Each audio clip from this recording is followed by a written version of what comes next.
lesson 6. So we've covered how we strum, how we tune our guitar, and we've introduced the key of D and the 3 most commonly used chords in the key of D. We're going to do one more chord, B minor, before we get on to actually relating this to the music itself and how we can get involved in playing the music and contributing to the overall sound of Irish music.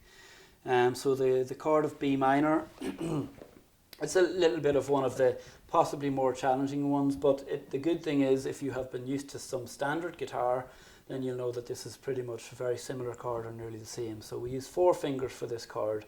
So we'll start from the ground up. We, again, like the D chord, we use our 2nd finger on the 3rd fret of the B string, which gives us this D note.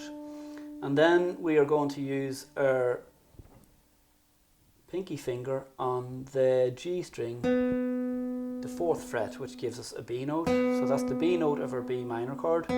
Above that, directly above on the D string on the same fret, the 4th fret, we use our ring finger. So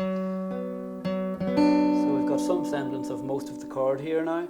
And finally we use our 1st finger on the low A string, and that goes on the 2nd fret, which gives us a B note. So remember we talked before about 1 fret equaling half a note, so 2 frets equals 1 whole note, which brings us up from the open A string to the B note.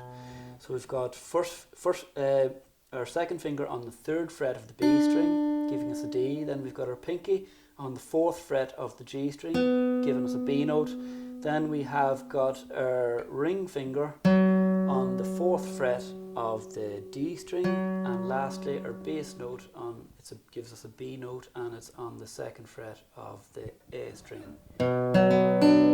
So just to check through, that's something I do quite a lot sometimes. If I'm learning new chords myself or new positions, I'll strum through each particular string that I'm trying to play individually to hear the clear note coming out.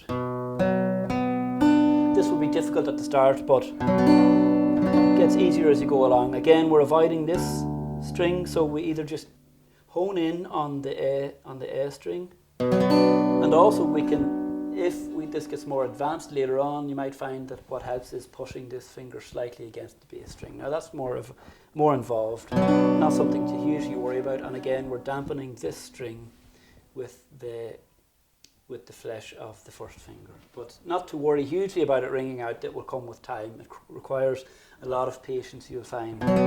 So that's our B minor chord, and we can use. The thing about a B minor is later on in your guitar studies you'll find that they'll talk about things like substitutions, and all that means is that we can use one chord instead of another where notes and theory seems similar. So we can use a B minor instead of a D chord in the key of D major if there's some similar notes happening in a tune. And that will happen as you get more and more involved in the music. Your hearing gets better and your chordal playing gets better, that you can change chords on the fly and substitute.